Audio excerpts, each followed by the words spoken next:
The rocking chair creaked under my weight as I watched the neighbors across the porch.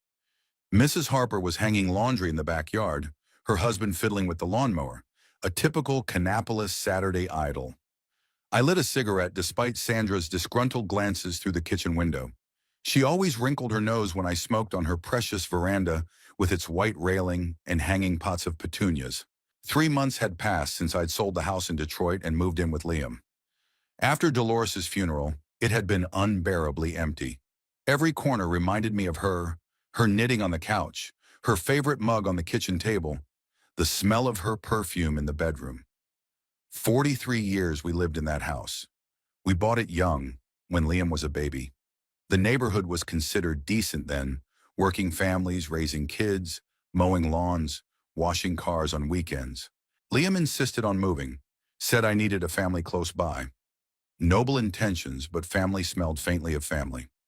His house was in a new neighborhood in Kannapolis, where all the houses looked like twins. Gray siding, white garage doors, neat front gardens. The American dream in a standard package. Detroit house went for $200,000. Not bad for a neighborhood that's been going downhill for a long time. Realtor was surprised at the price, said I was lucky to find a buyer. A young couple with 2 kids, they wanted something inexpensive but spacious. They did not care that the neighboring houses are abandoned and on the corners sell drugs. The main thing was they could afford the mortgage. The money is in my personal bank account, and I'm in no hurry to tell my son about it. He thinks the old man is a beggar and an addict. Let him think that. Sometimes it's good to be underestimated. People get careless, say the wrong things, take liberties. You listen, you remember, you draw conclusions. Liam appeared in the doorway, nervously adjusting his shirt, blue pinstriped. New, still smelling like the store. He always did that when he was nervous, tugging at the collar, smoothing out non-existent creases. When he was a boy, he had done the same thing when he was preparing for school exams, standing in front of the mirror in the hallway and tidying himself up. Dolores laughed at his habit, but I found it touching. "Dad, Sandra's parents are coming over tonight," he began, avoiding a direct look, "and her sister and her husband." "I know," I replied, shaking the ashes out of the coffee can. "I've heard your Sandra ranting about it all week." Liam grimaced. He didn't like it when I called his wife your Sandra, but I didn't care about his feelings. Sandra really was a stranger, an arrogant person with pretensions to aristocracy, even though her father only owned a small machine shop on the outskirts of town. And her mother worked in a bank as a middle manager. But in Kannapolis, that was considered almost elite. It's a small town, only 30,000 people.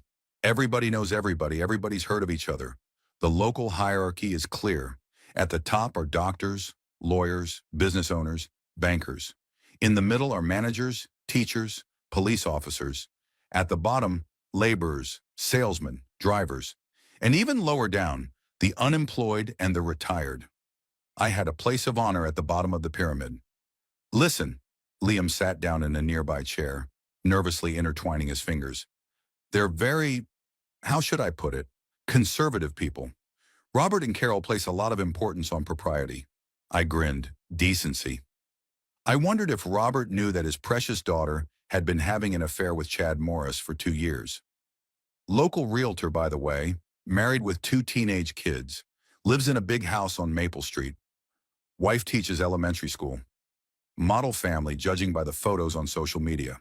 But Chad is clearly bored with his marriage if he's willing to risk his reputation for a fling with Sandra. That's something Liam doesn't realize. Blind as a mole when it comes to his wife. Typical story.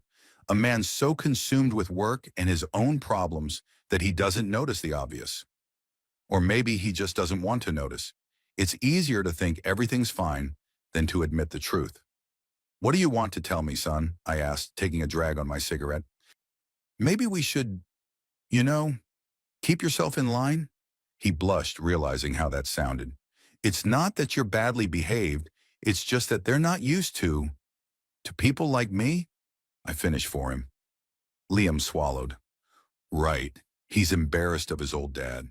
My calloused hands, my rough speech, my habit of calling things by their proper names. I spent my life working in Detroit factories, fixing machines, coming home in greasy clothes. Dolores would meet me on the doorstep, help me pull off my boots, send me to the shower. She never complained about the dirt, about the smell of machine oil. about my appearance. She accepted me as I was. The local elite, on the other hand, think I'm an inappropriate element. Last week I went to the grocery store where Carol's niece works. The girl barely nodded at me, even though she'd always said hello before. I guess she's been told not to be too friendly with her loser grandpa. Dad, that's not the point. That's exactly the point, I interrupted him. You're afraid your old man will embarrass you in front of your father-in-law and his family. Liam lowered his head. He knew I was right, but it was beyond him to admit it. He's a good boy. He doesn't want to hurt his father, but he doesn't want to lose his reputation either. He's caught between two fires, and he's like a hunted animal. Sandra came out onto the veranda holding a tray of lemonade. She was wearing a knee-length beige dress, her hair neatly arranged in a low bun, a model housewife from a laundry detergent commercial, a thin gold chain around her neck, a Michael Kors watch on her arm. It's not the most expensive, but in Kannapolis, it's a sign of wealth. Too bad that exemplarity was fake to the core. I've seen her texting Chad while Liam's showering, running out to the mailbox when her husband left for work, fixing her makeup in front of the hallway mirror on Tuesdays and Thursdays. Those are the days she supposedly has a yoga class at the sports center. Keith, why don't you have some lemonade? She suggested with a strained smile. Some. Thanks, I'm fine, I replied without turning my head. She placed the tray on the table between the chairs and sat down next to her husband. They looked like the perfect couple, he in his iron shirt and dark pants, she in her beige dress. A picture for an advertisement for a happy family. Only I knew what was behind that picture. Lying, pretending, cheating. But they kept playing their parts because it was convenient. Keith, tonight is a really important night, Sandra said in that tone you use with naughty children. My parents are very excited to get to know you better. She's lying without blinking an eye. Her parents can't stand me. That was clear from the first time they met me 3 months ago. Robert looked at me like I was talking furniture, nodding politely but without warmth. And Carol cringed as if I exuded a foul odor. All evening they discussed local affairs, people they knew, pretending I wasn't in the room at all. But Sandra continued to play her role as the caring daughter-in-law. She poured me coffee, asked me how I was feeling, told me about my plans for the weekend. All the right things, all the etiquette. And then when my parents left, she became cold and distant. The mask fell away. Her real face showed through. What do you want me to do? I asked, putting out my cigarette. Just be yourself, she smiled even wider. Just maybe no stories about the factory, and without political discussions? No stories about the factory where I worked for 30 years. No stories about fixing machines on 3 shifts, getting hurt, fighting the union for workers' rights. No political discussions that might hurt the feelings of local Republicans. In short, sit tight and keep your head down. Statue for the interior. Liam nervously adjusted his collar. Again, the gesture betrayed his excitement better than any words could. He was really afraid I'd ruin his reputation. Son grew up, went to college, and became a manager at a local logistics company. Decent position, decent salary, decent friends. He even bought himself a Hugo Boss suit for special occasions. And then the locksmith dad shows up in jeans and a plaid shirt and disrupts all the harmony. Okay, I said, rising from my chair. I'll be a goody-goody. Sandra sighed in relief, and Liam even smiled. They thought they'd convinced me that the old man had given up and agreed to play by their rules. Naive. I really will behave myself tonight, but not because they asked me to. I have my own plans for this dinner, and scandalizing beforehand was not my intention. I entered the house and went up to my room on the 2nd floor. It was small and cramped, more like a closet. It used to be Liam's office, but he'd cleared it out for me. A bed, a dresser, a desk by the window. The view was of the backyard, a small lawn, a bed of roses, an old oak tree by the fence. On the desk was a clipboard, a gift from Liam last Christmas.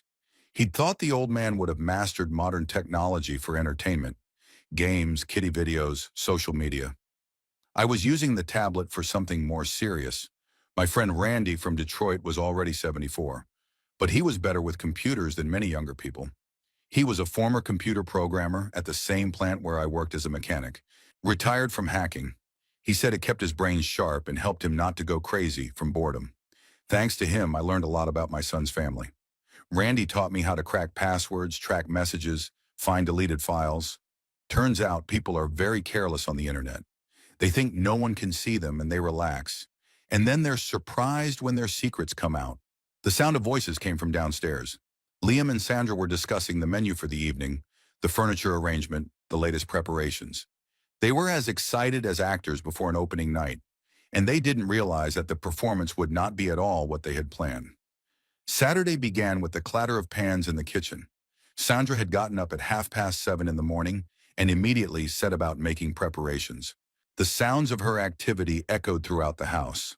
The clatter of the cutting board, the sizzle of the frying pan, the slamming of the oven door. I lay in bed and listened to the commotion. I wondered if she was preparing for her meetings with Chad Morris with the same vigor. By 8 in the morning, the odors from the kitchen became so intense that I gave up and went downstairs. Sandra was standing at the stove in her pink bathrobe, her hair in a careless bun, a focused expression on her face. I had a picture of the perfect housewife, working selflessly for her family's happiness. "Good morning, Kit," she said over her shoulder without turning around. "Coffee in the pot. Help yourself." I poured the coffee into a mug and sat down at the kitchen table. From here I had a perfect view of all her activities. Food was piled on the countertop, meat for roasting, vegetables for salad, ingredients for dessert. Sandra darted between the stove and the refrigerator like a man possessed, checking the list in her notebook every 5 minutes. "Is there a big party coming up?" I asked, sipping my coffee. "Family dinner," she answered briefly, whisking something in a bowl. "I want everything to be perfect. Perfect." It was a word she'd been repeating constantly the last few days. Perfect service, perfect menu, perfect atmosphere, as if the fate of the universe depended on that one meal. Or maybe it did. At least the fate of her marriage did. Liam came down around 9, already dressed and combed. Saturday, but he looked like he was going to a business meeting. Dark blue slacks, white shirt, even had his tie on. Sandra gave him an approving smile and pecked him on the cheek. "How did you sleep, darling?" she asked, pouring him an orange juice. "Fine." He sat down across from me and nodded in greeting. "Dad, how are you doing?" "Business as usual," I said. "But your wife's business is booming. She's been cooking for 3 hours." Sandra gave me a sharp look. She didn't like it when I called her your wife, but I didn't care about her feelings. She really was a stranger in this house, despite her best efforts to look like a hostess. "Sandra's very responsible about these things," Liam said, defending his wife. "She wants to make a good impression." "Who?" I asked innocently. "Her parents, who saw her in diapers?" "Keith." Sandra turned around from the stove, holding a wooden spoon like a weapon. "My parents haven't seen us together, as a family, in a long time. It's important to us. For her, rather." Liam looked like he'd rather spend Saturday in front of the TV with a can of beer.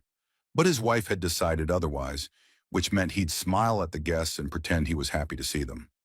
The next few hours passed in uninterrupted preparation.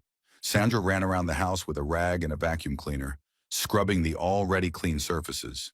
Liam was busy setting the table, arranging plates and glasses with mathematical precision. I watched them from my chair in the living room, occasionally commenting on what was going on. "Keith, maybe you could help," Sandra suggested, wiping down the coffee table for the third time. "I'm already helping," I replied.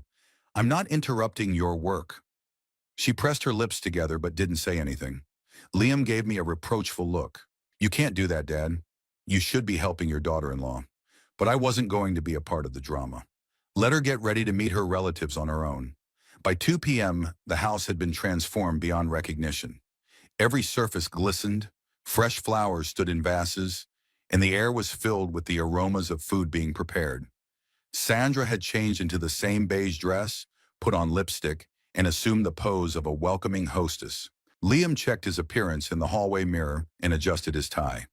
"What time are they arriving?" I asked, lighting another cigarette. 5 o'clock, Sandra answered, wincing at the smoke. "Keith, maybe you shouldn't smoke in the house." "Where am I supposed to smoke? It's raining outside."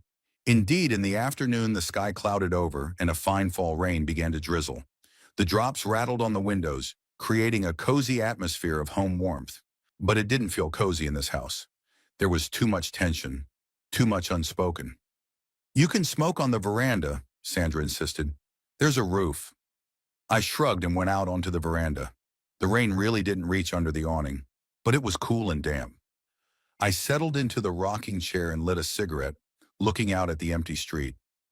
The neighbors had gone home, and only the occasional car passed by, tires rustling on the wet pavement.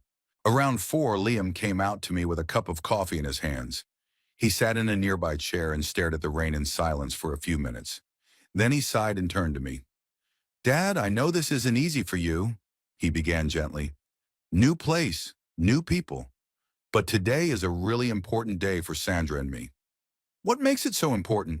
I asked, shaking off the ashes. Her parents want to get to know our family better, including you. You know how they are. Conservative, attach importance to tradition, family values. I chuckled. Family values. Does Liam know that his wife meets Chad every Tuesday at the motel on Highway 12? Or that they plan to spend the weekend in the mountains while he's at a conference in Charlotte? That's where family values come in. And what do they want to see in me? I asked. Just be a father. A good man who raised his son. They'll appreciate that. Liam sounded sincere. He really wanted this to go smoothly. But there was anxiety in his voice. He was afraid I'd say the wrong thing, hurt someone's feelings, ruin the experience. My son grew up cautious, diplomatic, unlike his father. Okay, I said. I'll try not to make a mess of it. He smiled with relief and patted me on the shoulder. Naive boy. Thought he'd convinced his old father to play by the rules of decent society. Didn't realize I had my own plans for the evening. At 5:30, a dark blue car pulled up in the yard. Robert and Carol arrived exactly on time. I watched from the window as they got out of the car, adjusted their clothes, walked to the front door. Robert in a gray suit, Carol in a dark green dress. A respectable couple, radiating respectability. Sandra rushed out to greet her parents. Liam following. There were exclamations, kisses, exchanges of pleasantries. I stayed on the veranda, finishing my cigarette. Let them say hello without me first. Exchange news, relax. 10 minutes later, Liam showed up with a guilty look on his face. Dad, please come in. Everyone's already here. I put out my cigarette and went into the house. Robert and Carol were sitting in the living room, holding wine glasses. They looked exactly the same as they had 3 months ago. Prim, inaccessible, with a slight contempt in their eyes. Sandra fussed nearby, offering hors d'oeuvres. Keith, how are you? Robert said hello without getting up from the couch. I'm fine, I said, sitting down in the chair across from him. How are you doing in Kannapolis? Carol asked with a strained smile. Quiet, quiet. The conversation was not going well. They asked polite questions and I gave one-word answers. Liam was nervously adjusting his tie. Sandra kept jumping up to fetch or fix something. The atmosphere was tense, artificial. At 6:30, the second car arrived. Jessica and her husband, Tom. Sandra's sister turned out to be the complete opposite. Bright, boisterous, with dyed red hair. Tom, a tall, thin man, worked as an insurance agent and had a habit of smiling all the time. Keith, Jessica exclaimed, extending her hand to me. At last we're getting to know each other. She was the only one of the group who acted naturally. She didn't shy away from laughing, asking direct questions, telling funny stories. Robert and Carol pressed their lips together when she spoke too loudly. They didn't like their youngest daughter's demeanor. At dinner, the conversation became more animated. Jessica entertained everyone with stories about her job. She was a manager at a travel agency. Tom kept the conversation going with stories about clients and funny cases from practice. Even Robert relaxed a bit and shared news from the auto shop. I was silent most of the time, occasionally answering questions. I watched Sandra, who played the role of the perfect hostess. She smiled, poured the wine, made sure everyone's plates were full, but I could see how often she glanced at the phone next to her plate, waiting for a text from Chad. What do you think about local politics? Robert asked, turning to me. I don't follow much, I answered. What do you mean you don't follow? He was surprised. Hey, Duan, every citizen should be aware of what's going on. Robert, don't, Carol said warningly. But he was getting into the swing of things. He started talking about the local elections, the candidates, the importance of supporting the right people. Liam nodded, agreeing with his father-in-law. Sandra tried to change the subject, but Robert wouldn't let up. You see, kid, he said, waving his fork, we need to think about our children's future. What kind of world they're going to live in? What kind of world do they live in now? I asked. Robert fell silent, not expecting the question. Carol smiled strainedly. Jessica looked at me with interest. Liam swallowed nervously. In a good world, Robert finally answered, we've created a good community here, one that values family, tradition, decency. Decency. Another beautiful word. I wonder how much decency is considered decent when a wife cheats with a local realtor. But Robert doesn't know that. Not yet. Dinner went on for another hour. Sandra served dessert, homemade apple pie with ice cream. Everyone praised her cooking skills. Carol even asked for the recipe. Liam was proud of his wife, his face glowing with pleasure. He thought the evening was going perfectly. And I sat and waited, waiting for the right moment to show this family what the real truth was. Soon everyone would know what she really was, their model Sandra. After dessert, Liam suggested that everyone move to the living room for coffee. Robert settled into a large armchair with the look of a life expert. Carol sat next to her daughter on the couch. Jessica and Tom sat across the room as they continued to discuss vacation plans. The atmosphere was complacent. Everyone relaxed after a good dinner. I sat in the corner watching this scene of family well-being. Sandra was pouring coffee from the beautiful set she had received as a wedding present. The porcelain tinkled melodiously as she placed the cups on the saucers. Liam helped his wife by serving cream and sugar. The perfect couple in the perfect house. Keith, tell us about Detroit, Jessica asked. Nothing. I've never been there, but I've heard stories. What exactly do you want to hear? I asked, taking the cup of coffee from Sandra's hands. Well, what it's like to live there. Is it true that the town is completely dead? Robert wrinkled his nose. Apparently, he didn't approve of such straightforward questions. But I didn't care about his approval. I began to tell the truth about Detroit, the closed factories, the empty houses, the neighborhoods you shouldn't go into after dark, about how the city once called the capital of the auto industry had become a symbol of American decay. Liam was nervous. He was afraid my story was too grim, that I was showing our family in an unfavorable light. Like, look what a dump my father came from. But Jessica listened with keen interest, asking more questions. Even Tom put aside his eternal smile and listened attentively. Don't you regret moving? Carol asked. There was nothing else to do there, I answered. After my wife died, the house was too big and empty. There was an awkward pause. No one knew what to say. Death is an uncomfortable topic for small talk. Sandra hurriedly offered more coffee. Liam started talking about the weather. The conversation drifted smoothly into a safer direction, but I could see Robert and Carol glancing over at me. They clearly didn't think I was good company for their family. An old widower from a depressed town, no education, no prospects, a burden to their son-in-law, an unwanted element in their happy world. It was 9:15 when I got up from my chair.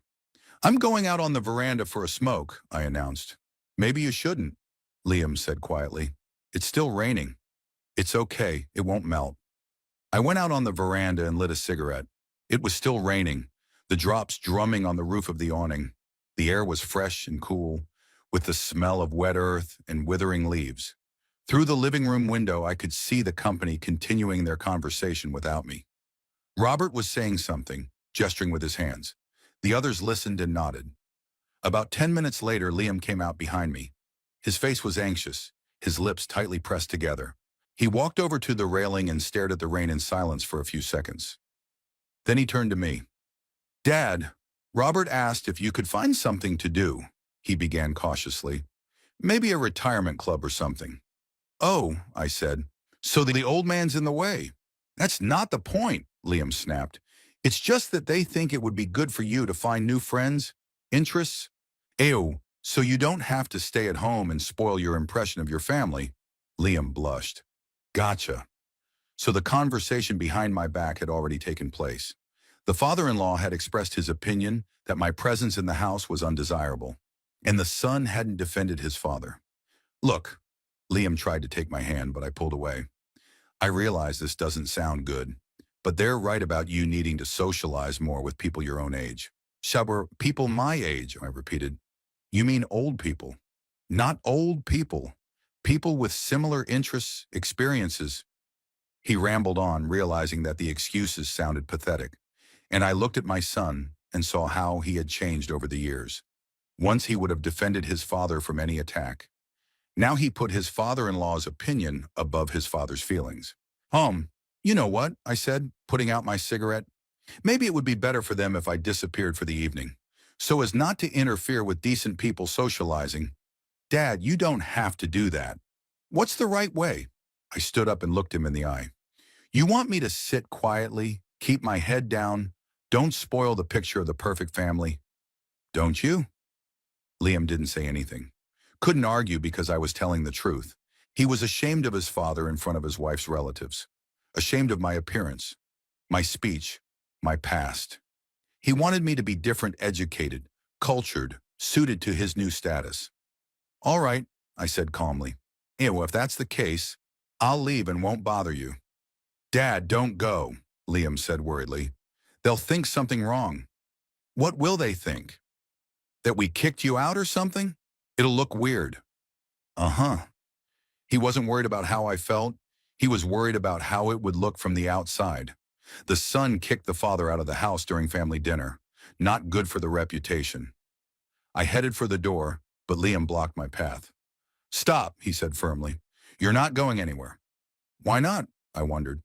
Because, he hesitated, searching for words. Because I can't let you go. It's raining. It's dark. You might catch a cold or something. Caring son.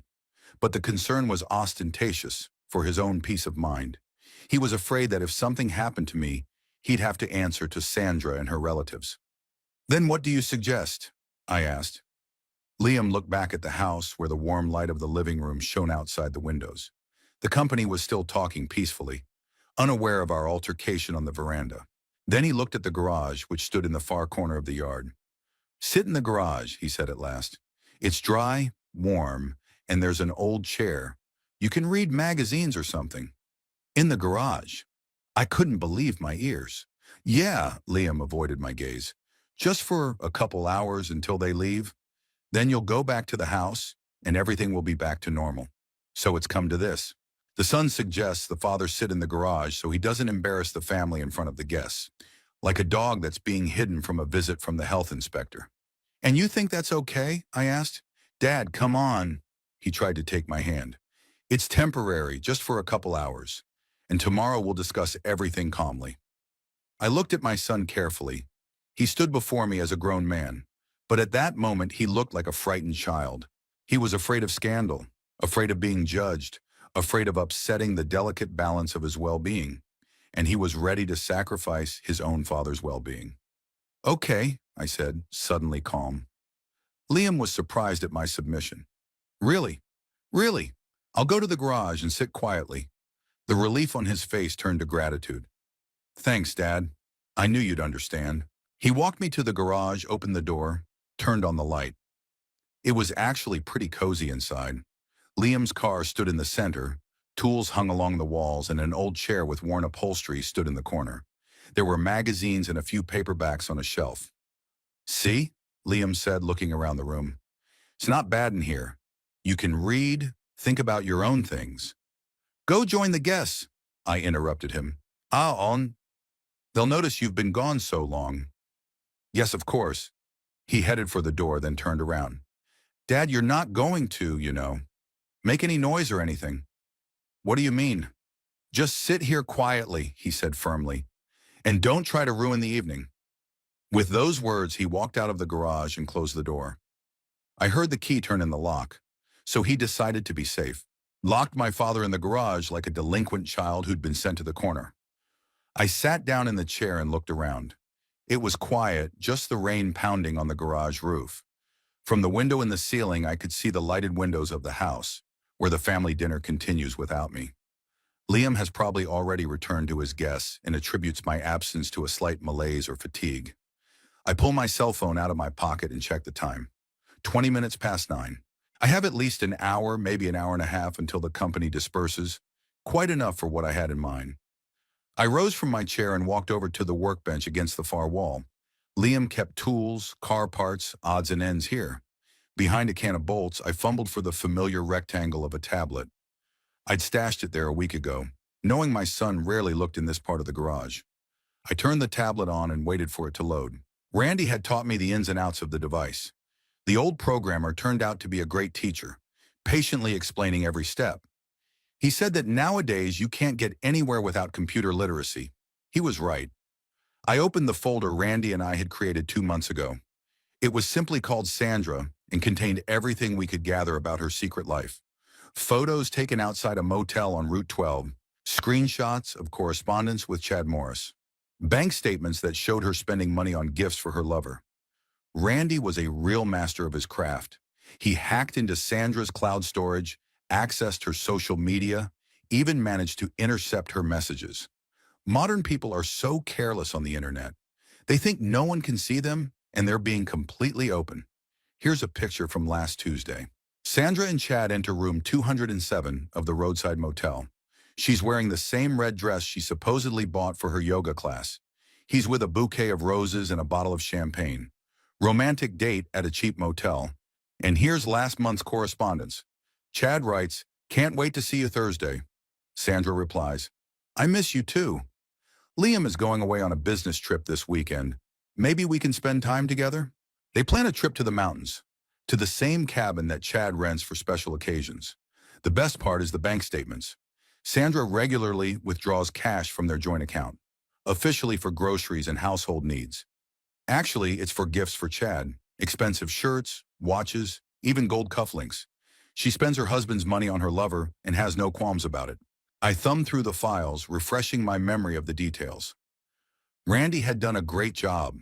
Every photo dated, every message saved with the time it was sent. The dirt was meticulously, methodically assembled. Enough to destroy Sandra's life and expose her true colors. I opened the contacts on Liam's phone. Yeah, I knew his cell phone password. My son never hid it from me. Thought the old man had nothing to look for. Well, he shouldn't have. The phone contained the contacts of everyone I knew, including Sandra's relatives.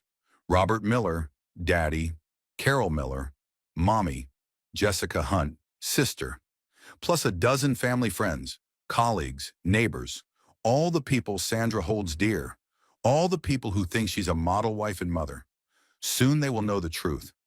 I created a group message and added all the contacts. The headline was simple: The Truth About Sandra. Then I started attaching files. First, the most explicit photos. Sandra and Chad kissing by the car, entering the motel, coming out 2 hours later, disheveled and happy. Then the correspondence, especially the messages where they discuss Liam.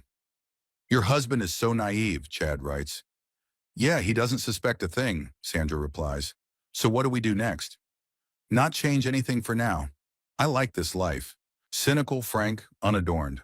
I've enclosed bank statements too. Let everyone see what the family money's being spent on. $200 for a shirt for Chad, $300 for a watch, $500 for a weekend in the mountains, and Liam thinks his wife is a frugal hostess." The final touch was the appointment calendar, a neat little sign with dates, times, places to go. Every Tuesday and Thursday for 2 years. While Liam works, his wife has fun with her lover. Systematic, regular, no remorse. Check the message again. It's all there. Photos, correspondence, documents. There's more than enough evidence. No one can say it's a fake or a misunderstanding. Too many details, too many coincidences. I hit the send button. The message went out to all the contacts at the same time. Robert and Carol, Jessica and Tom, family, friends, neighbors, co-workers.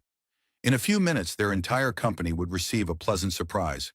I leaned back in my chair and closed the tablet. The deed was done. Now all that's left to do is wait. Soon the house would be in an uproar. Phones will ring, people will start reading messages, looking at pictures, and then they'll realize they're sitting at the same table with a lying cheater. I wonder how Sandra will act when the truth comes out. Will she deny it? Accuse me of slander? Or will she just confess and try to justify herself? And how will Liam react when he finds out that his model wife has been leading him on for 2 years? The rain was still pounding on the garage roof. Lights were on in the house. Muffled voices could be heard. Nothing had changed yet, but pretty soon this idyll would crumble, and everyone would see each other's real faces. Liam walked back into the house and closed the front door behind him with the relief of a man who had just solved a difficult problem. He ran a hand through his hair, adjusted his tie, and headed into the living room where his company was waiting for him. He had a strange smile on his face, which he carefully maintained whenever he needed to hide his awkwardness. "Where's Keith?" Carol asked, looking around. "It's taking him so long to come back." "Dad's a little tired," Liam answered, sitting down next to his wife on the couch. He was feeling a little sick. He decided to lie down, and he wanted me to apologize to everyone. Sandra gave her husband a grateful look. She understood what had happened and was grateful that Liam had handled the problem delicately. Now the evening could continue in peace, without the risk of awkward moments or inappropriate comments from her father-in-law. "Of course," Carol nodded sympathetically. "At his age, such changes are hard to make. New home, new people, different climate. It's a serious stress on the body." Robert took a sip of wine from a crystal glass and coughed, drawing attention to himself. "I hope he's comfortable in your home," he said in the tone of a man doing a public duty. "Taking care of elderly parents is a sacred thing, especially when they're all alone." Liam nodded, agreeing with his father-in-law. He always liked it when Robert approved of what he did. The opinion of the older generation meant a lot in this family. Carol and Robert were the unquestioned authorities who were listened to and whose advice was taken into account when making important decisions. "We're trying to do the best we can," Sandra said as she carefully arranged the folds in her beige dress. Keith had been through a lot in recent years. The death of his beloved wife, the sale of his ancestral home in Detroit. He really needs time to adjust to his new life. Jessica, who had been silently listening to the conversation, looking at the family photos on the mantelpiece, suddenly turned to the company. "I think he's an interesting man," she said, sitting down in the chair opposite the sofa. "He's seen a lot of things in his life. Those stories about Detroit, the factories, impressive, frankly." Tom nodded, supporting his wife and adjusting his glasses on his nose. "I absolutely agree. He's got a lot of life experience. It's not every day you meet someone who worked in the legendary Big Three plants. It's living history of American industry." Robert frowned slightly, setting his glass down on the coffee table.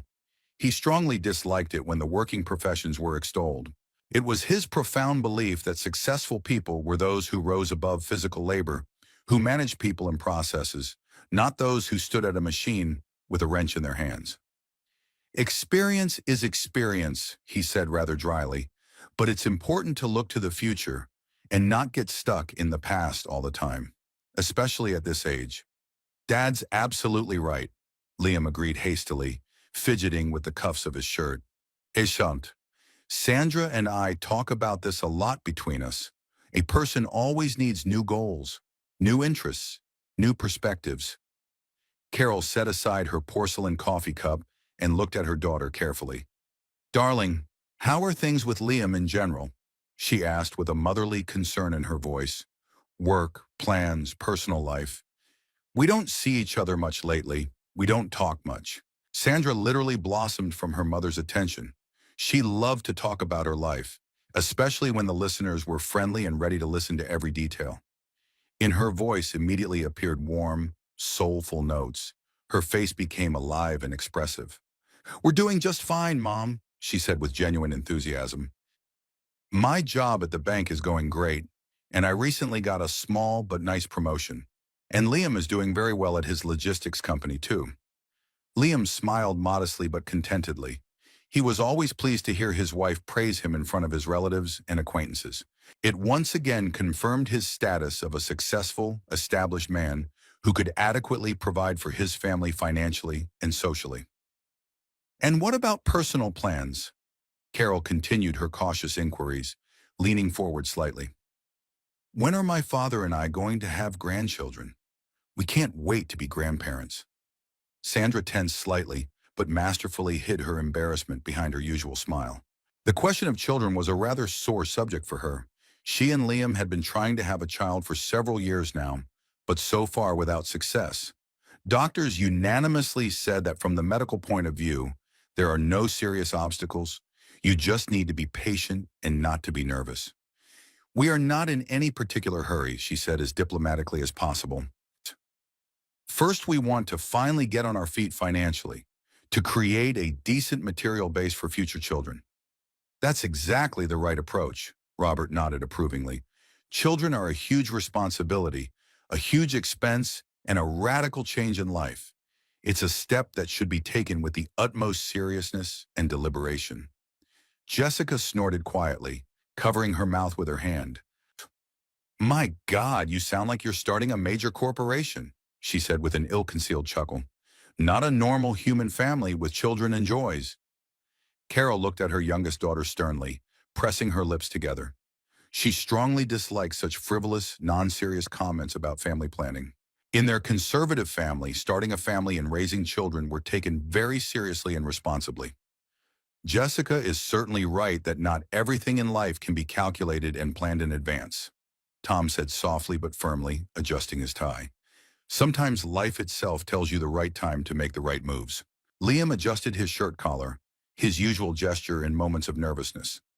The subject of children invariably caused him deep inner anxiety and unease. He was secretly afraid that he was the main problem, that he would be physically unable to give his beloved wife the offspring she so ardently desired. We sincerely believe that everything will happen in due time, Sandra said, gently taking her husband's hand and intertwining her fingers. In the meantime, we are enjoying a quiet life together, building our careers, traveling. Robert nodded contentedly. He liked very much such a reasonable, balanced approach of his son-in-law and his favorite daughter to all vital issues. No undue haste, no rash emotional decisions. Everything is strictly according to plan. Everything is under reliable control. How have you been working at the bank lately? He asked Sandra. Banking is a very interesting and promising field, with many opportunities for professional and career growth. Sandra visibly perked up at the mention of work. Professional work was a topic she could talk about for hours on end. She genuinely loved her demanding position. She loved the daily interaction with a wide variety of clients and helping to solve their complex financial issues. The work is very satisfying, she said with genuine enthusiasm. Every working day brings new interesting people, completely different situations and challenges. Just last week, I helped a young couple get their first mortgage to buy a house. It is impossible to convey what a pleasure it is to see people's sincere joy and gratitude. And how is the work team working out? Carol asked with keen interest. Is your team friendly? Are your colleagues pleasant? On the whole, it's very good, Sandra nodded. There are some wonderful people with whom we have a particularly close relationship and friendship. We meet quite often, even after hours, to discuss current affairs and plans. Liam listened attentively to his wife's stories and nodded approvingly. He was well aware of her regular after-work meetings with colleagues. Sometimes Sandra came home quite late at night, explaining the delay with important corporate events or urgent work matters. Liam never even thought of doubting her word. Sandra had always been a very responsible, conscientious employee. Are you planning a vacation this year? Jessica asked briskly, leaning back in her chair. The summer has almost passed unnoticed, and you seem to have not gone on vacation anywhere in particular. There are plans, Liam answered, putting his arm around her shoulders. Maybe we'll go to the mountains for the weekend. It's especially beautiful there now in the fall, very quiet and peaceful, a nice break from the hustle and bustle of the city. Sandra tensed almost imperceptibly at the mention of a mountain trip. A trip to the mountains was indeed planned for the coming weekend, but emphatically not with her husband. Chad had already booked a cozy, romantic cabin on the picturesque shore of a mountain lake, and they were going to spend an unforgettable weekend there as a couple. Liam was supposed to be in Charlotte on a business trip. That's an excellent idea, Tom said, rubbing his hands together enthusiastically. Jessica and I love the mountains too. Fresh, clean air, stunning scenic views, complete silence, and peace. The conversation flowed smoothly from one topic to another. All the participants felt comfortable and at ease in this warm, homely atmosphere. Sandra occasionally jumped up from the couch to pour coffee or bring fresh snacks from the kitchen. Liam kept the conversation going by telling funny stories from work. Robert shared his opinions on the state of the local economy and the political situation in the neighborhood. Carol shared the latest banking news and gossip. Jessica entertained everyone with funny stories about her eccentric clients at the travel agency. The atmosphere was artificially festive, and everyone was careful to keep the conversation light and casual. No one wanted to disturb this idyll with inappropriate questions or awkward pauses.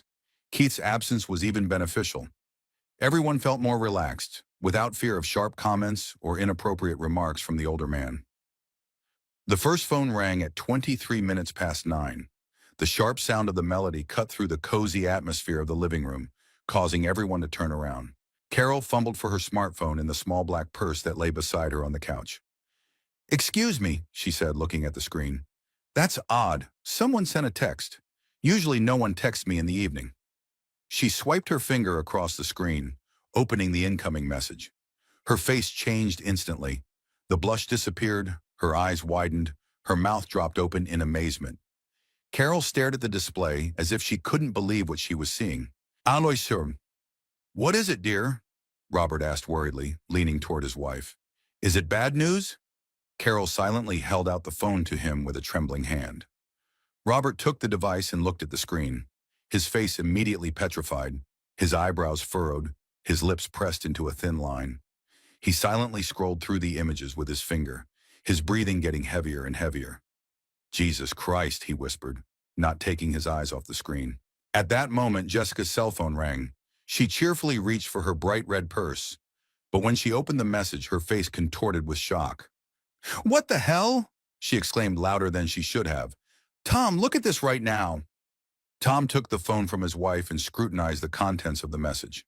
His usual smile slowly disappeared from his face, giving way to an expression of utter bewilderment and confusion. "Jessica, where did you get this?" he asked quietly, but there was alarm in his voice. Liam stared at his wife's relatives in bewilderment. He didn't understand what was going on, why everyone was suddenly so strange and tense. The atmosphere in the room changed dramatically in a matter of seconds. "What happened?" he asked, getting up from the sofa. "What is it?" Sandra sat next to her husband and watched what was happening. She saw her parents and sister looking at their phones, their faces changing, but she didn't yet realize the scale of the disaster. She felt a bad feeling inside, a chill running down her spine. "Sandra?" Robert's voice was low and threatening. "Come here. Now." She slowly got up from the couch, feeling her legs go cotton. Walking over to her father on unbending legs, he handed her the phone silently. Sandra took the device and looked at the screen. The world around her spun and swam. On the display was a picture taken at the entrance to the roadside motel. She was herself, wearing the red dress she'd bought especially for her meetings with Chad. Next to her is Chad Morris with a bouquet of roses in his hands. They kiss, her hand resting on his chest, his arm around her waist. It's not what you think it is," she whispered, but her voice sounded unconvincing even to herself. "What is it then?" Robert asked coldly. "Explain it to us, daughter." Liam stepped closer, trying to see what had everyone so excited. Sandra instinctively clutched her phone to her chest, hiding the screen. "Sandra, let me see it," Liam said, holding out his hand. "No," she replied sharply. This is a misunderstanding." But Jessica had already risen from her chair and was heading toward his wife's brother with the phone in her hand. "Liam, you need to see this," she said, her voice shaking with indignation and some strange satisfaction at the same time. She held out her phone to him. Liam took the device and began to read. On the screen was a correspondence between his wife and Chad Morris. The messages were dated last week. "Can't wait to see you on Thursday," Chad wrote. "I miss you too. These 2 days are taking forever," Sandra replied. "What about your husband?" "Liam doesn't suspect a thing. He's so naive." "Good, I've booked our usual room." "Perfect. Don't forget the champagne." Liam reread the messages over and over, unable to believe his eyes. The words seemed to dance before his eyes, their meaning coming through slowly, like through thick glass. "What does it mean?" he asked, looking up at his wife. "Sandra, what is this correspondence?" "Liam, I can explain," she began, but her voice trailed off halfway through. Tom's phone rang as well. He silently opened the message and looked at the files sent to him. They were bank statements showing Sandra's spending over the past months. Expensive shirts, watches, jewelry, All purchases made on days she supposedly had yoga. "Aha, good God," Tom muttered, showing the screen to his wife. "Jessica, look at these amounts." Jessica took the phone and quickly looked through the documents. Her eyes lit up with schadenfreude. She had always envied her older sister, her successful marriage, her reputation as the perfect wife. And now that reputation was crumbling before her eyes. $300 for the watt, she read loudly. $200 for a shirt. $500 for a weekend in the mountains. Sandra, that's Liam's money. You're spending family money on your lover. Sandra lunged at her sister, trying to take the phone away. "Give it back," she screamed. "It's private. You have no right." "Private?" Jessica bounced away, holding the phone high above her head. "You call cheating on your husband a private matter?" Carol sat on the couch with her hands pressed to her chest, crying quietly. Her perfect daughter, her pride, her role model, had turned out to be a common cheater. All these years she had bragged to her friends about Sandra's successful marriage, and now it turned out it was all a lie. "How could you?" she sobbed. "How could you do this to Liam? To us? To the family?" Robert stood up from his chair, his face darker than a cloud. He'd spent his whole life proud of his reputation, his good name in town, and now his daughter had dishonored the whole family. Tomorrow, everyone who received these messages will be talking about it. Sandra Elizabeth, he said her full name, as he had done as a child when she had been seriously wronged. "Explain to me immediately what's going on here." Liam was still holding Jessica's phone in his hands, rereading the correspondence. At some point, it dawned on him that those messages were real. The dates matched the days Sandra supposedly went to yoga. The time they were sent was just as she was coming home from her workouts. 2 years, he whispered. The correspondence mentions that this has been going on for 2 years. "Liam, please listen to me." Sandra tried to approach her husband, but he recoiled. "Stay away from me," he said quietly. But there was such pain in his voice that everyone in the room fell silent. The phones kept ringing. Robert's, Carol's, Jessica's, Tom's. Each time new files came in. Photos, messages, documents. Someone had been very carefully gathering dirt on Sandra and was now sending it to everyone the family knew. "Who is doing this?" Tom wondered, looking at the next message. "Who would have access to all this data?"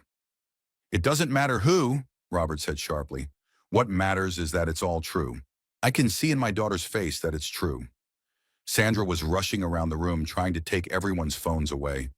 But there were too many of them, and the messages kept coming. She realized that her secret life was completely exposed, that there was nothing more to hide. "Liam," she turned to her husband with desperation in her voice. "I never meant to hurt you. It just happened. I didn't plan it." 2 years, Sandra," Liam interrupted her. You lied to my eyes for 2 years. Every day, every night. You kissed me with the same lips you kissed him with." His voice trailed off, and he turned away from the window, unable to look at his wife anymore. It was raining outside the window, the drops dripping down the glass like tears down his cheek. Jessica leafed through the new messages with undisguised interest. There was one particularly compromising photo of Sandra and Chad leaving their motel room, both disheveled and happy, holding hands. The date on the photo was last Thursday, the same day Sandra had yoga. "And here's a particularly interesting one," she announced, showing the photo to everyone present. "Last Thursday, 3:30 in the afternoon.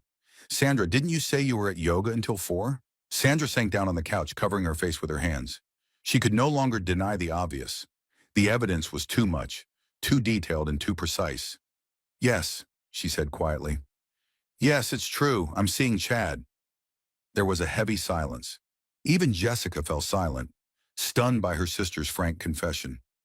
Carol sobbed more quietly. Robert stood as still as a statue. "Why? Aswakshan?" Liam asked, not turning away from the window. "Why did you do that?" Sandra lifted her head, looking at her husband's back. "I don't know," she whispered. "I was bored. Lonely. You're always at work. We hardly ever talk." "Is it my fault?" Liam turned around sharply.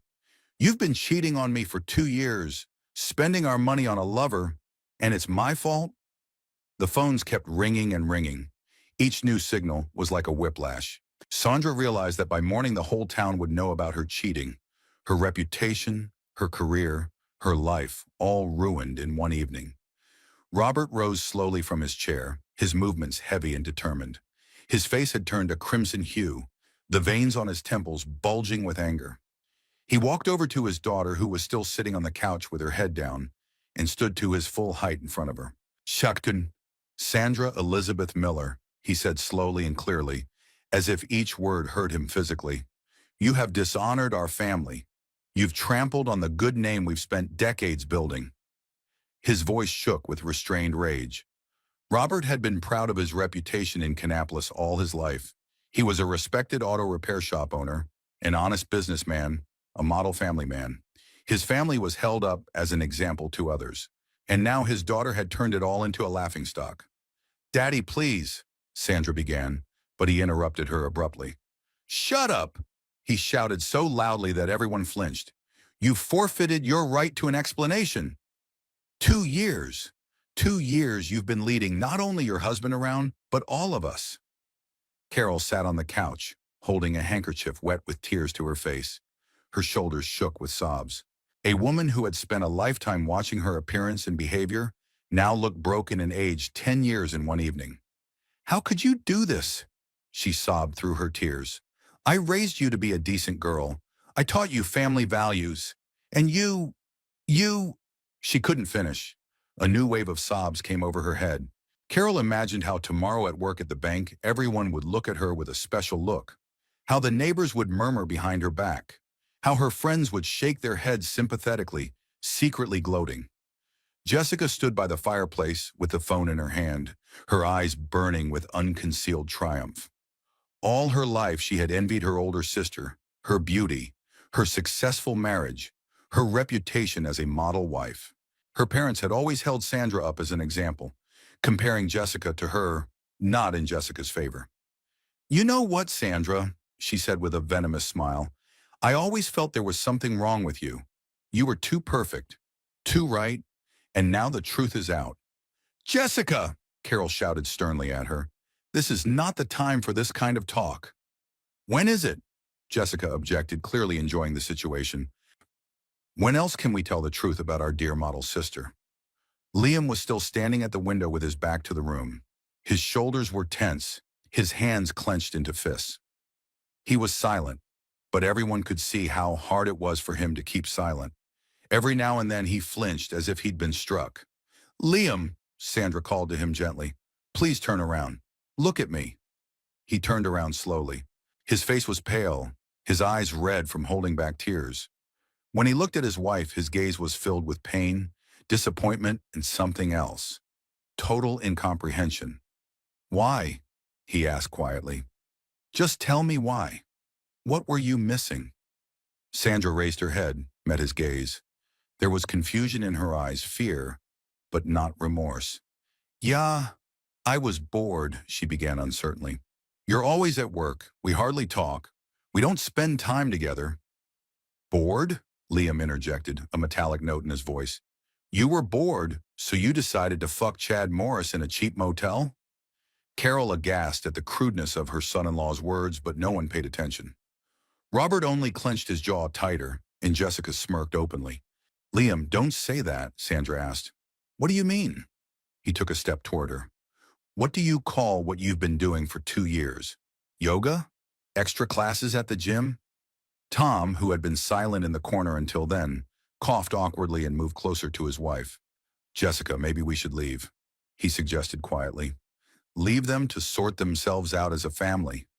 "No way," Jessica cut him off, not taking her eyes off the unfolding drama. "Sion, I've listened to Sandra's wonderful wife for years. Now I want to hear her justify herself." Robert walked over to the couch where his weeping wife sat and put his hand on her shoulder.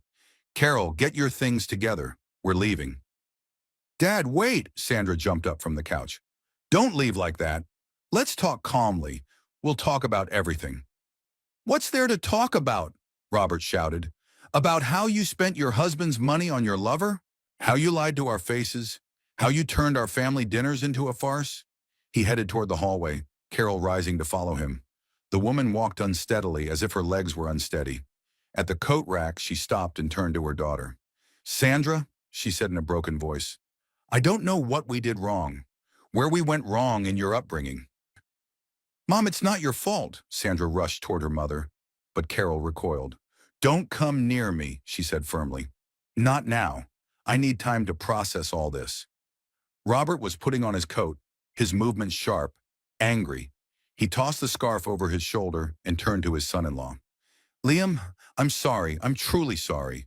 You're a good man. You deserved better. Liam nodded, unable to utter a word. Robert opened the door, the cold evening air rushing into the hallway. Carol walked past her daughter without even looking at her. Mom, please, Sandra pleaded. Don't leave me like this. The door slammed shut with a sound that shook the window panes. Sandra remained standing in the hallway looking at the closed door. Jessica watched the scene with undisguised pleasure. Sure. Well, dear sister, she said wryly, have you finally shown your true colors to your parents? Shut up, Sandra snapped, turning to her sister. You've always hated me. Hated you, Jessica laughed. No, darling. I just knew that sooner or later your mask would come off. And here it was, waiting. Tom yanked his wife by the arm. Jessica, that's enough. We should go too. Yes, we should, she agreed, pulling her cell phone out of her purse. But I have to do something first. What? Tom asked apprehensively. Send these photos to Mary Jenkins. She works in the same office as Chad. Let her know who she's dealing with. Jessica, no! Sandra exclaimed. Don't do this! Why not? Jessica shrugged, pressing buttons on her phone. People have a right to know the truth about your boyfriend, especially his wife. Sandra lunged at her sister, trying to grab the phone, but Jessica dodged her hand. Too late, she announced triumphantly. Sent. I think there will be something to talk about in town tomorrow. Liam had been watching in silence the whole time. When Jessica sent the message, he slowly approached her. Why did you do that? He asked tiredly. Wasn't it fair? She replied. Chad is married too. His wife has a right to know what kind of husband she has. Tom took his wife's hand and pulled her toward the exit. Come on, honey. There's nothing more to do here. Jessica reluctantly followed but stopped at the door and turned to her sister. You know what, Sandra, she said with a cold chuckle. All my life my parents have told me, be like Sandra. Learn from Sandra. Sandra is a role model. And now I can say to them, no thanks, I'd rather be me. Jessica, Sandra began, but her sister was already out.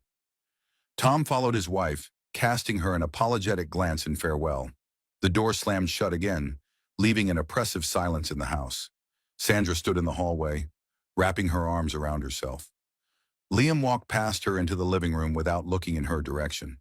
He sank into a chair and covered his face with his hands. Liam, his wife called softly, entering the room. Don't come near me, he said without lifting his head. Not now. I have something I need to explain to you. What is it? He raised his head and looked at her. That you love him? That our marriage was a mistake? That I'm a bad husband? No, that's not true. Then what is it? He got up from his chair. Tell me something that would help me understand why my wife has been seeing another man for 2 years. Sandra opened her mouth to reply, but the words wouldn't come.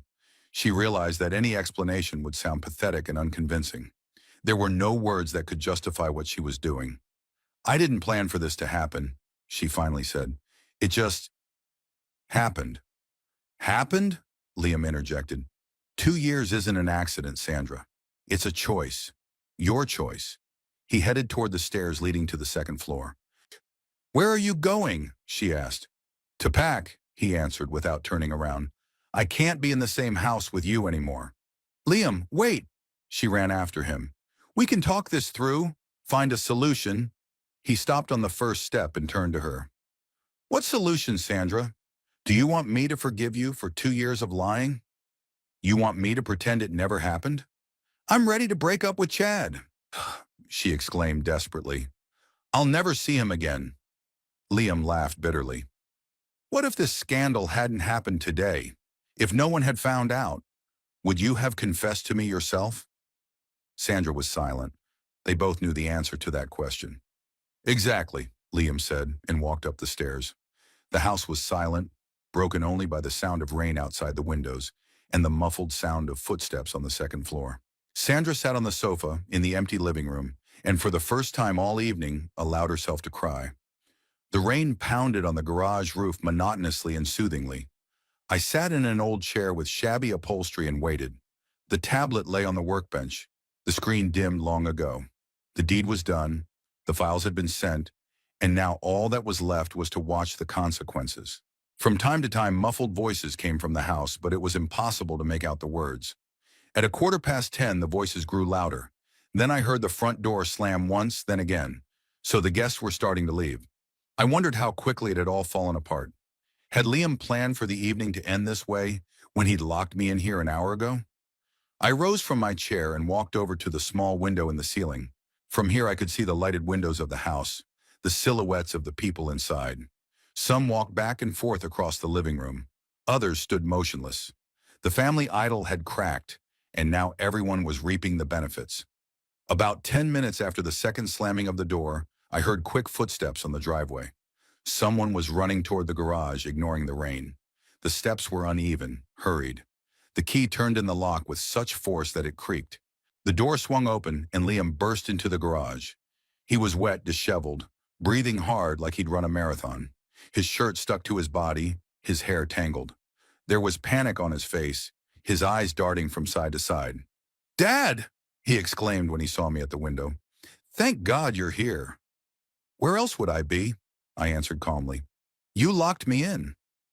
Liam ignored my tone. He ran up to me, grabbing me by the shoulders, his hands shaking. "Dad, there's been a disaster," he blurted out. "It's a nightmare. Everyone knows about Sandra." "Know what exactly?" I asked nonchalantly. Her affair with Chad Morris." Liam could barely pronounce the name of his wife's lover. "Someone sent photos, correspondence, documents, to everyone. Robert, Carol, Jessica." He thrashed around the garage, clutching his head. His face was contorted with horror and disbelief. His son really didn't know his wife was cheating on him.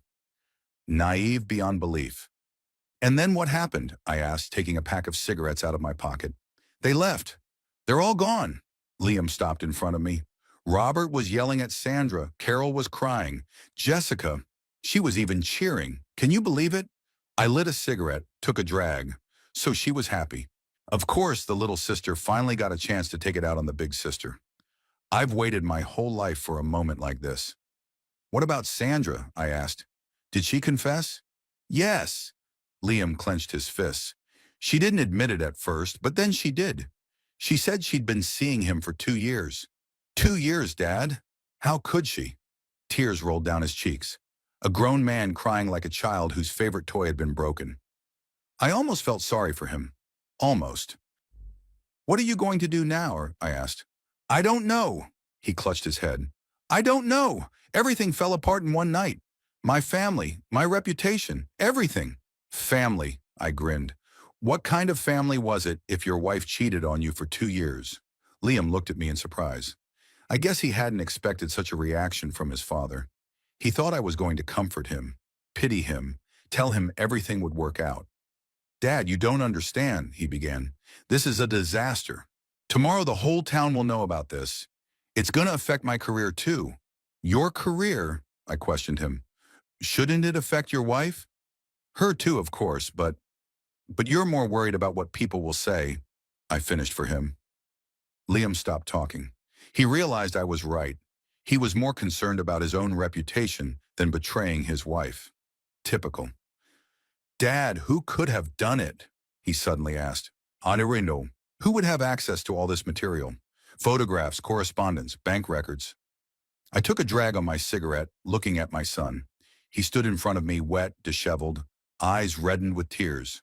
And slowly, very slowly, he began to understand. "You'd have to be a hacker," he continued, "or have access to other people's accounts." His gaze fell to the workbench where the tablet lay. Then he looked at me. There was a glimmer of understanding in his eyes. "Dad?" he said uncertainly. "Isn't that you?" I silently put out my cigarette on the iron can. I didn't need an answer. Liam had figured it out. "Oh my God," he whispered. "It was you. You set this whole thing up. Did you think the old man just agreed to sit in the garage?" I asked calmly. Liam jerked back as if I'd hit him. His face turned white as chalk. "How could you do that?" he exhaled. How could you destroy my family? Me? I laughed. Son, I didn't destroy anything. I just showed everyone the truth. Your family was destroyed by Sandra 2 years ago when she decided to fuck Chad Morris. But why? Liam grabbed me by the sleeve of my jacket. Why did you do it? Why did you lock me in the garage? I answered a question with a question. So I wouldn't embarrass you in front of decent people? He let go of my hand, stepped back a step. He finally realized that he himself gave me a reason for revenge. Dad, it's mean, he said in a shaky voice. Mean? I said it again. What's mean about the truth? You wanted me to keep quiet while your wife made a cuckold out of you? You could have told me in person, Liam exclaimed. In private, instead of publicly shaming me. I could have, I agreed. But would you have believed me? Liam was silent. We both knew the answer. He wouldn't. He would have defended his wife, accused me of lying, maybe even thrown me out of the house. Blind love makes people stupid. Besides, I added, you're not the only one who has a right to know the truth. Sandra's parents do too, and Chad's wife, and everyone else they lied to. Liam sank into a chair by the workbench. He looked crushed, broken. His world had crumbled in one evening, and now he had to pick up the pieces. What do I do now? He asked quietly. It's up to you, I answered. You're a grown man. Are you? He looked up at me. Are you happy with what you did? I thought for a few seconds. Am I happy? Sandra got what she deserved. Liam had finally learned the truth. The ostensible family idol had crumbled, exposing the rotten side. Yes, I said honestly, I'm happy. Liam flinched like he'd been slapped. He hadn't expected such candor from his father. Trutum, you hate me, he said affirmatively, not questioningly. I didn't hate him, I shook my head. But I don't respect you either. You're embarrassed of me, Liam. You're embarrassed of the man who gave you life, raised you, put you on your feet. Dad, today you locked me in the garage like a naughty dog, I continued, so I wouldn't ruin your evening in front of your father-in-law. Turns out there was nothing to ruin. Your family was already rotten from the inside out. Liam was silent, his head down. There was nothing to say. You know what the saddest part was? I asked.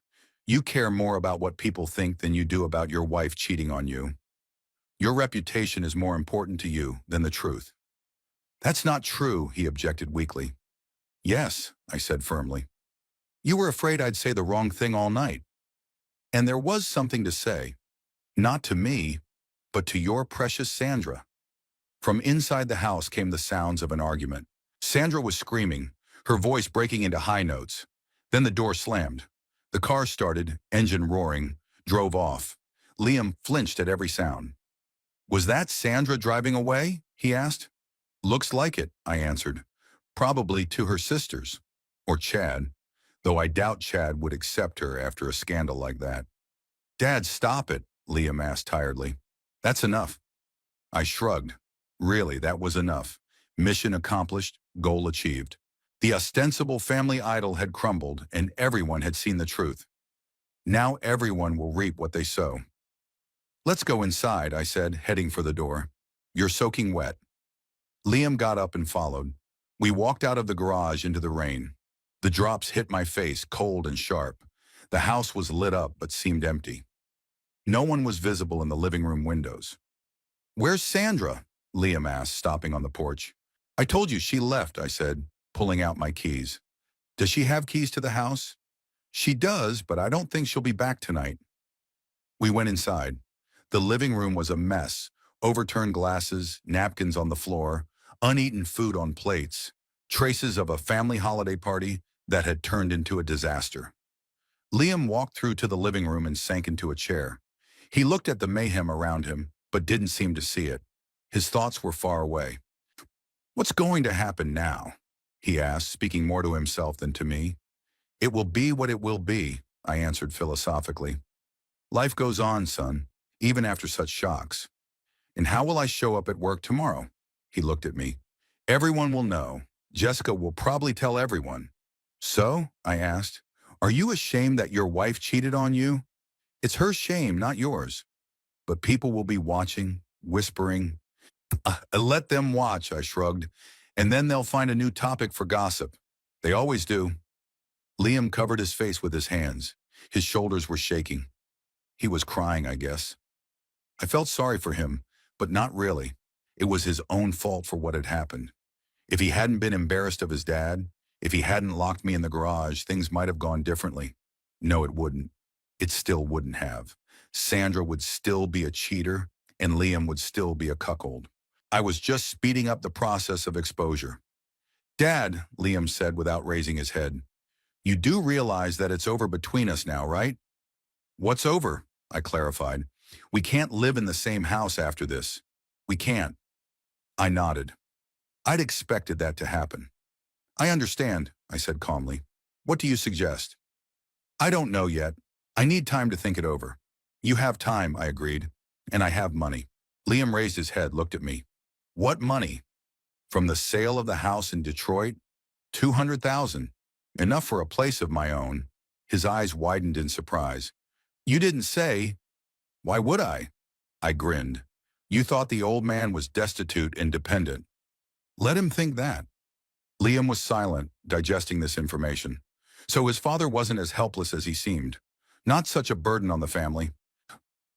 I'll start looking for an apartment tomorrow, I said, rising from my chair. In the meantime, I'm going to bed. It had been a long day. I headed for the stairs, but I stopped at the first step and turned to my son. By the way, Liam, I said, tonight you told me to sit here and just try to ruin the evening. I didn't ruin the evening. I made it better. Now you know the truth. With those words, I went up to my room. Liam was left sitting in a chair amidst the wreckage of his perfect family. Tomorrow he was going to start a new life, a life without illusions. The week passed in tense silence. Liam and I barely spoke, only meeting in the kitchen in the mornings for coffee. He looked 10 years older, dark circles under his eyes, unshaven cheeks, slumped shoulders. He didn't sleep well. I could hear him tossing and turning at night, the floorboards creaking as he paced the bedroom. Sandra didn't come back the first night. She didn't come back the second night either. On the third day, Liam got a message from her, a short, dry one. She was staying with her sister and asked him not to call. Need time to think. What cynical hypocrisy. For 2 years, she'd been thinking between Chad Morris's legs, and now she needed time to think. Thursday morning, Liam left for work earlier than usual. Apparently, he didn't want to meet me in the kitchen. He knew it was inevitable, but he kept putting it off. And then he came home late that night when I'd already gone to bed. Coward. He's been a coward all his life, and he's still a coward. Friday night, he couldn't take it anymore. He came into my room when I was packing my suitcase. He stood in the doorway, shuffling awkwardly from foot to foot. He had the expression of a man who wanted to say something but didn't know how to start. Are you going? He asked at last. I confirmed, folding my shirts. Where to? An apartment on Main Street, I said briefly. 1 bedroom, first floor. There's a drugstore and a grocery store nearby. Liam nodded. He was quiet for a moment, then sat on the edge of the bed. Dad, maybe we're being a little hasty, he started cautiously. Maybe we should think about it some more. I stopped, holding my folded pants in my hands, and looked at my son. A week of thinking was clearly not good for him. He looked lost, confused. Loneliness frightened him more than the presence of an unwanted father. What to think about? I asked. You said yourself that we couldn't live in the same house. I was upset at the time, he excused himself. I was speaking out of emotion. And now what? The emotion's gone? Liam lowered his head, didn't answer. We both knew that emotion had nothing to do with it. There was a chasm between us that couldn't be bridged. He would never forgive me for destroying his ostensible well-being. And I won't forgive him for locking me in the garage like a tired dog. How's Sandra? I asked as I continued packing. Still brooding at her sisters? She filed for divorce, Liam said quietly.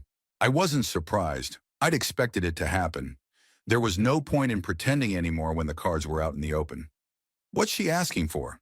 Half the house, half the savings, alimony while she looks for a job.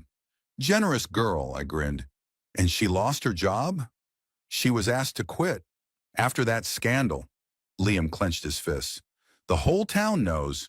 People pointing fingers in the street, whispering behind her back. It's hard, I agreed without much sympathy.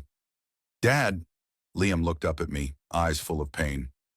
You do realize you ruined my life, right?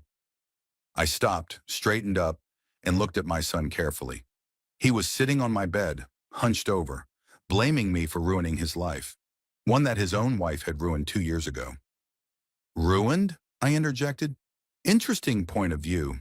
What else would you call it? He stood up, pacing the room. I had a family, stability, a reputation. It all fell apart in one night. You had the illusion of a family, I corrected him. There was no family. Your wife cheated on you, lied to your face, spent your money on a lover. But I didn't know, Liam exclaimed. I was happy in that ignorance. There it was. Finally, the truth came out. He felt good in ignorance. He preferred living a beautiful lie to facing the truth, an ostrich hiding its head in the sand. I see, I said, closing my suitcase. So it's my fault for opening your eyes. Yes, Liam stopped in front of me. You could have kept your mouth shut. You could have pretended like you didn't know. I could have, I agreed. And you could have not locked me in the garage. You didn't have to embarrass your father in front of your decent father-in-law and mother-in-law. Liam stopped talking. He remembered what he'd said. Sit here and don't try to ruin the evening. He blushed, turned back to the window. It was thoughtless, he muttered. I didn't mean to hurt you. But you did, I said, and I got what I deserved. What he deserved? He turned to me sharply. Do you think I deserved to be humiliated like this? I think you deserved the truth, I said calmly. And it wasn't me who humiliated you. It was your wife.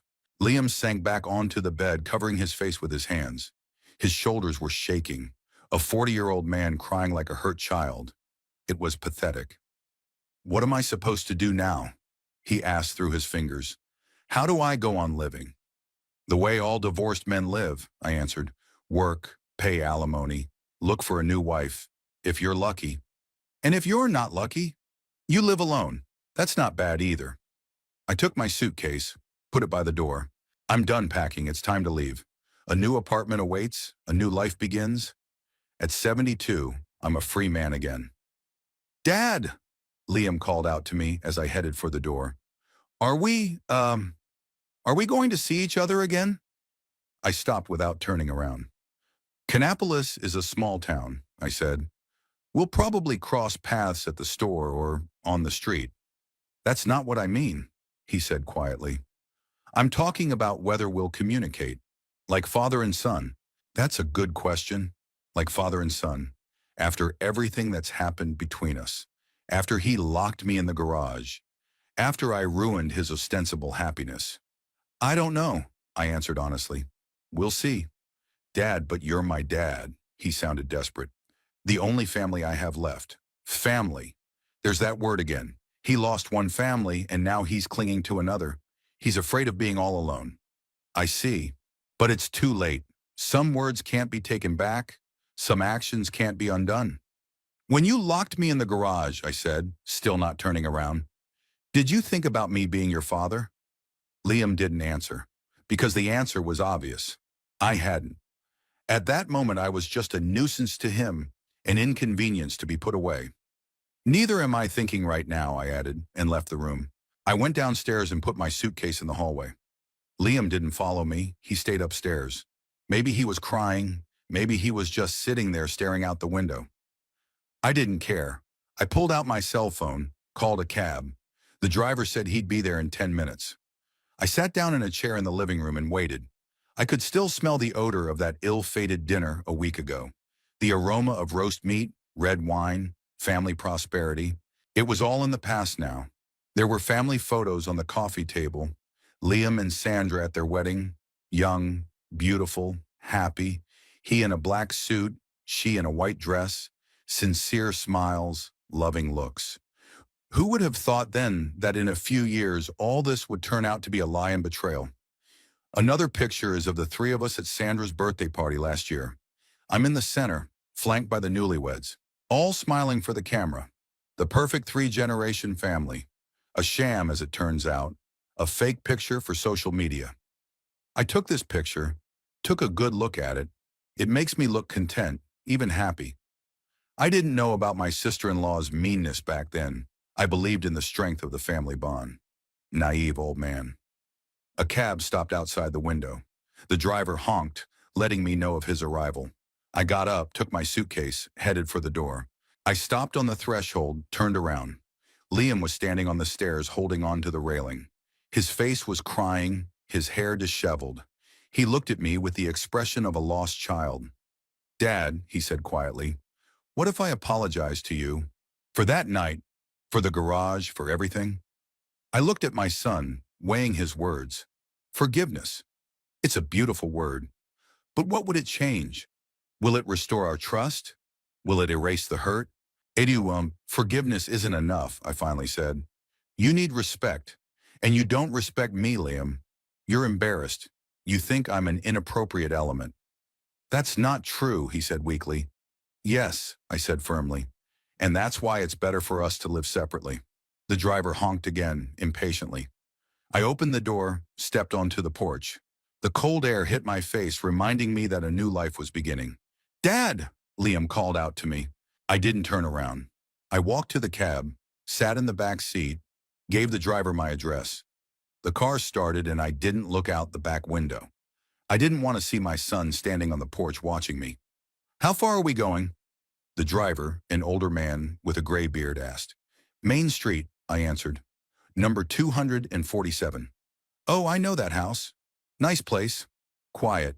Are you moving there?" "I am." "Family okay with that?" I chuckled. "Family? I don't have a family anymore. There's a son who's embarrassed of me and a cheating daughter-in-law who filed for divorce. It's a beautiful family." "Family is fine with me," I replied. The driver nodded and focused on the road. We drove through downtown Kannapolis, past familiar places, the bank where Sandra worked, the motel on Highway 12 where she'd met Chad, Robert's auto shop. A small town where everyone knew each other and everyone had heard of each other. Now everyone's heard of me too. The old man who exposed his cheating sister-in-law. Some disapprove, some approve, some don't care, but everyone knows. You can't hide anything in a small town. "And how far is it from your old home?" the driver asked. "Far enough," I answered, looking out the window. And it was true. The distance wasn't measured in kilometers, but in resentments, disappointments, lost illusions. There was a chasm between me and Liam that would never be crossed. He'll be left alone in his house, dealing with the aftermath of the scandal, paying alimony to his ex-wife, building a new life. And I will start my life anew in peace and quiet, without pretenses and lies. The cab pulled up in front of a low brick house, my new home. First floor, 2 rooms, a small kitchen, everything I needed. No luxury, but no showiness. Honest housing for an honest man. I paid the driver, took my suitcase, went to the front door. The keys were under the mat, as agreed with the landlady. I opened the lock, went inside. The empty room smelled of fresh paint and new wallpaper, a clean slate for a new chapter of life. I put the suitcase on the floor and looked around. Tomorrow the furniture will be delivered. The day after tomorrow the internet will be connected. In a week I'll be fully settled in. In the meantime, I could just sit in silence and think about what was and what will be. My cell phone vibrated in my pocket. A message. I pulled out the handset, looking at the screen. From Liam. "Dad, I'll miss you." I erased the message without answering. He won't miss me for long. He'd find a new wife, maybe even a better one. The main thing is not to repeat his mistakes, not to close his eyes to the truth. And I'll live my life. Without pretense, without shyness, without having to justify my past. At 72, I was finally a free man, and I liked it.